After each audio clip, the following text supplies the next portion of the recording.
ఈ ప్రపంచంలో చాలా యుద్ధాలు అవుతూ ఉన్నాయి. కానీ ట్రంప్, మస్క్‌ల మధ్య గొడవ మాత్రం ఇప్పుడు ట్రెండింగ్‌లో ఉంది. అదే పెద్ద ప్రచారంలో ఉన్న పరిస్థితి.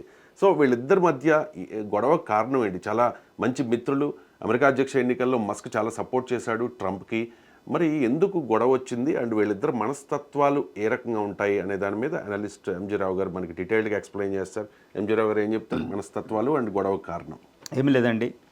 ట్రంప్, డొనాల్డ్ ట్రంప్ అమెరికా అధ్యక్షుడు పట్టు వీడని విక్రమార్కుల్లాగా ఆయన రెండోసారి అధ్యక్ష స్థానంలోకి వచ్చాడు. ఒకసారి గెలిచి ఓడిపోయిన తర్వాత మళ్ళా 4 సంవత్సరాలు వెయిట్ చేసి అధ్యక్షుడు అవ్వడం అనేది అమెరికా చరిత్రలోనే ప్రథమం అనమాట. ఇది రెండోసారి జరిగింది. అంతటి పట్టు వీడగని విక్రమార్కుడు సైకలాజికల్లీ చాలా స్ట్రాంగ్ ఉంటాడు. మనస్తత్వం ప్రకారం అసలు దేన్ని పట్టితే విడవడనమాట, దేన్ని వదలడు. అలాంటి వ్యక్తి డొనాల్డ్ ట్రంప్. అతని స్నేహితుడు ఈ ఎలక్షన్లో స్నేహితమైంది ప్రపంచ కుబేరుడు. ప్రపంచంలో ఇప్పుడు ఆయన ఆస్తి సుమారు $320 బిలియన్ అంటే పాకిస్తాన్ జీడిపితో సమానం అనమాట ఎలాన్ మస్క్ ఆస్తి. అలాంటి ఎలాన్ మస్క్ కూడా అసలు ప్రపంచంలోనే ఇంత శక్తివంతుడు ఎలా అయ్యాడంటే ఆయన మనస్తత్వం కారణం. ఇలా మనస్తత్వాలు అలాంటి వాళ్ళు దెబ్బలాడుకుంటున్నారంటే ప్రపంచం విస్తుపోతుంది. అది కూడా ఏంది, కేవలం 4 నెలలు కూడా అవ్వలేదు వాళ్ళు దెబ్బలాట వచ్చేసింది. ఇంత కష్టంలో ఉంది ప్రపంచంలో. వీళ్ళు చేసే డిస్టర్బెన్స్ మామూలుగా లేదు, యుద్ధాల కంటే అతిపెద్దదనమాట. ఇప్పుడు మనం ఈయన ఫస్ట్ ఎలాన్ మస్క్ యొక్క మనస్తత్వాన్ని మనం చూడాలండి. ఈ ఎలాన్ మస్క్ చూడండి. ఈ ఎలాన్ మస్క్ ఏం చేస్తారంటే ఆయన మనస్తత్వం ఏంటంటే చూడండి, ప్రపంచంలో ఆయన మనస్తత్వం ఏంటంటే ప్రపంచంలో చూడండి, ఆయన రీడ్ టు లీడ్, చదవండి ఒక నాయకత్వం వహించడానికి. Create institute of the complaint, ఎవరిని కంప్లైంట్ చేయకండి, క్రియేట్ చేసేయండి. క్రియేట్ చేయమంటారు, సృష్టించమని చెప్తాడనమాట ఆయన. ఏదైనా ఎవడో ఫాలో అయింది వాడు నిన్ను ఫాలో అవ్వద్దు అంటాడు. Have a high pain threshold, ఎక్కువ పెయిన్ పెట్టుకోండి. మీరు ఒక లక్ష్యం పెద్దది ఎక్కువ పెట్టుకోండి, పెయిన్ కలిగించే లక్ష్యం పెట్టుకోండి, పెయిన్లెస్ లక్ష్యం పెట్టుకోవద్దు అంటాడు. ఎయిమ్ ఫర్ పర్ఫెక్షన్, మీరు ఖచ్చితత్వంతో ఉండేటట్టు ఎయిమ్ పెట్టుకోండి. క్రియేట్ ఒక అత్యున్నతమైన పరాకాష్ఠ లక్ష్యాన్ని పెట్టుకోమంటాడు అనమాట. తర్వాత డూ యువర్ కోరస్ అంటే మీకు మీరే ఉత్సాహితం చేసుకోవాలన్నట్టు అర్థమవుతుంది అనమాట. బీ అన్ అడ్వెంచర్, ఎప్పుడు సాహసాన్ని ముందు ఉండమంటాడు. తర్వాత ఇన్స్పైర్ గ్రేట్నెస్ అనమాట, అంటే ఇన్స్పైర్ ది గ్రేట్నెస్, ఒక పెద్ద గ్రేట్ వాళ్ళని ఇన్స్పైర్ చేయండి అన్నట్టు ఉంటుంది. తర్వాత డ్రైవ్ ఇన్నోవేషన్, అంత కొత్తదనం నవీన ధోరణిలో వెళ్ళమంటాడు అనమాట. ఇది ఆయన మనస్తత్వం అండి. ఈయన ఎలాంటి వాడంటే ఆ ట్విట్టర్ను కొనగానే అక్కడే పడుకుని 18 గంటలు 24 గంటల పని చేస్తూ ఆయన బాత్రూమ్ కడుగుతూ ఆయన ప్రపంచ కుబేరుడు అయ్యుండి కూడా ఆయన చేసింది, ఆయన ఎంత పట్టుదల వ్యక్తో ప్రపంచం చూసిందనమాట. ఈరోజు అమెరికన్స్ ఆయన యొక్క లక్ష్యాలు నడిచినాయి. అమెరికా అధ్యక్షుడు ఎన్నికల్లో ఆయన చాలా మేనేజ్మెంట్ చేసిన విధానం చూస్తే ఎలా ఉంటుందంటే భారతదేశంలో పీకే సర్వేలు అంటారు చూడండి, దాన్ని మించి ఉందన్నమాట. అమెరికా అధ్యక్షుడిని చేశాడు ట్రంప్ను ఒక రకంగా, అంత వ్యక్తిత్వం. ఇప్పుడు అదేవిధంగా ట్రంప్ వ్యక్తిత్వం చూస్తే అమెరికా గ్రేట్ అగైన్, పట్టు వదలని విక్రమ, ఏదైనా అనుకుంటే లక్ష్యం చేసేదాకా వదలడం. ఇలాంటి 2 మనస్తత్వాలు ఒక చోట ఉండవు. ఎందుకు, ఈయన గ్రేట్ అవ్వాలనుకుంటాడు, ఈయన గ్రేట్ అవ్వాలనుకుంటాడు, ఎవరో ఒకళ్ళే మిగులుతారు. కాబట్టి వాళ్ళు 4 నెలల్లో స్నేహం చేయగలుగుతారు. మనస్తత్వం ప్రకారం కూడా ఈ మనస్తత్వాలు ఏంటంటే ఇద్దరు గ్రేట్ అవ్వాలి, ఒకరికొకరు లొంగుండే మనస్తత్వాలు కాదు. ఎక్కడున్నా ఫస్ట్ నెంబర్ 1 నేనే ఉండాలనుకుంటాడు ట్రంప్. అదేవిధంగా ఎలాన్ మస్క్ అంటారు. కాబట్టి వీళ్ళిద్దరు మనస్తత్వాలు ఒక వరలో 2 కత్తులు ఎమ్మలన్నట్టు ఇద్దరు 4 నెలలకు విడిపోవడం జరిగిందనమాట. ఇది మనస్తత్వాల ప్రకారం. కానీ ఇద్దరు శక్తివంతులు. ఒకడు ప్రపంచంలో ధనికుడైతే ఇంకొకడు ప్రపంచంలోనే అతిపెద్ద రాజకీయ నాయకుడు ట్రంప్. వీళ్ళిద్దరి మధ్య జరిగే పోరాటం అనమాట. రైట్. ఇప్పుడు చెప్తూ ఉన్నారు కదా మస్క్ లక్ష్యం యుఎస్ అధ్యక్షుడు కావడం అని చెప్పి, ఆయన కొత్త పార్టీ కూడా పెడతానని చెప్పి ఒక పోల్ పెడితే 80% ఆయనకు ఫేవర్గా ఎస్ అని రిప్లై ఇచ్చారు. ఏం జరిగే అవకాశం ఉంది? ఆయన కొత్త పార్టీ పెడతారా? అమెరికా రాజ్యాంగం ప్రకారం 2 పార్టీలు మనకు అక్కడ కనిపిస్తాయి. ఏది డెమోక్రాటిక్ పార్టీ, అదే జో బిడెన్ది, కమలా హారిస్. 2 రిపబ్లికన్ పార్టీ, ఈయన ఇప్పుడు ట్రంప్ అధ్యక్షుడిగా ఉన్నాడు. ఈ 2 పార్టీలే ఉంటాయి. కానీ అక్కడ మల్టీ పార్టీ సిస్టమ్, చాలా పార్టీలు ఉంటాయండి. ఇంకో పార్టీ పెట్టడానికి అవకాశం ఉంది మస్క్ గారికి. ఆయన తన ట్వీట్ చేస్తే ఎక్స్లో 56 లక్షల ఆయన ఫాలోవర్స్లో 80% అగ్రీడ్ అయ్యారు కొత్త పార్టీ కావాలని. ఇప్పుడు ఆయన పార్టీ. దీన్ని బట్టి అర్థమేమవుతుంది, ప్రస్తుత అధ్యక్షుడిని పదవీచ్యుతం చేసి ఆయన ట్రంప్ చాలా శక్తివంతమైన నాయకుడు అనమాట.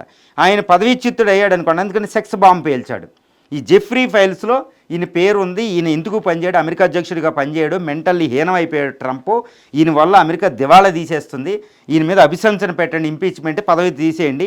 ఇప్పుడు జెఫ్రీ ఫైల్స్లో ఉన్నాయి, సెక్సువల్ బాంబు ఉంది, బాలికలను రేప్ చేసిన వ్యక్తి ట్రంప్ అన్నట్టు భయంకరంగా ఆరోపణ చేశాడు. అంటే ఇప్పుడు దానికి ఏంటి, ఇతని పదవి మళ్ళీ పొలిటికల్ పార్టీ అంటున్నాడు.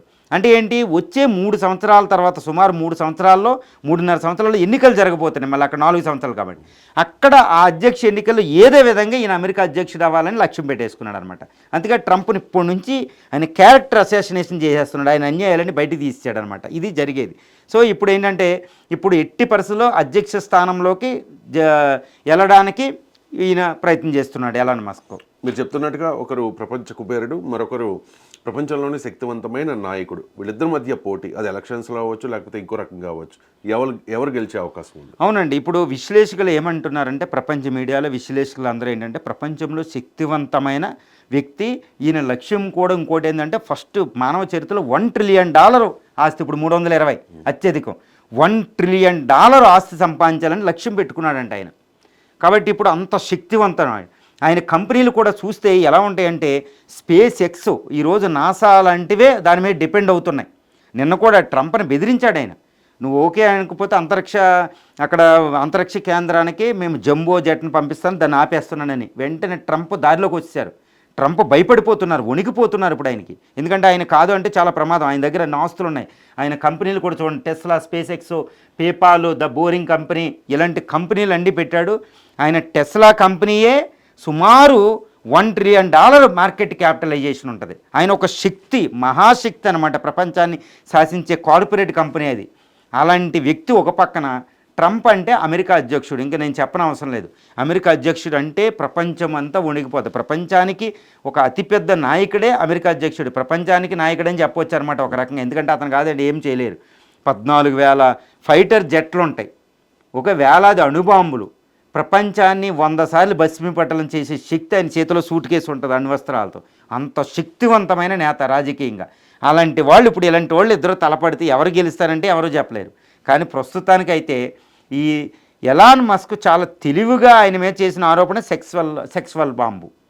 సెక్సువల్ ఆరోపణ. ఆయన దగ్గర ఎవిడెన్స్ పట్టుకుని నేను తప్పకుండా నిరూపిస్తున్నాను, నేను వదలనని మాట్లాడుతున్నాడు అంత కసిగా.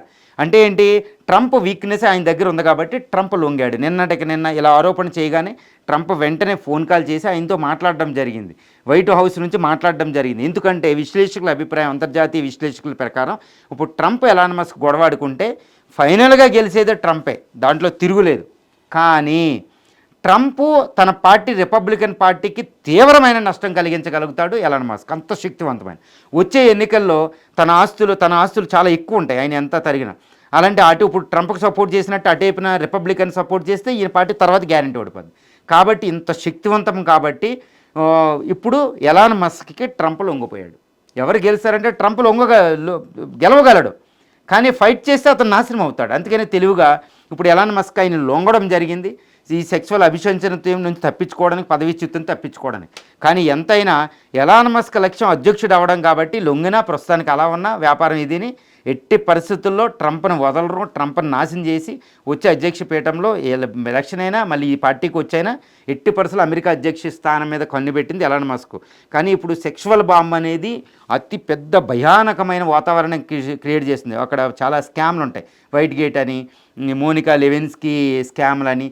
ఇప్పుడు ఇది జెఫ్రీ ఫైల్స్ అనేది మళ్ళా బయటకు వచ్చిందంటే అమెరికాలో చాలామంది ఇటు రిపబ్లికన్ ఈ పార్టీలో ఉన్న వాళ్ళు కూడా ఈ సెక్షువల్ స్కాండల్ ఇరుక్కుని వాళ్ళ జీవితాలు, రాజకీయ జీవితాలు నాశనం అయ్యే అవకాశాలు చాలా ఎక్కువగా కనపడుతున్నాయి.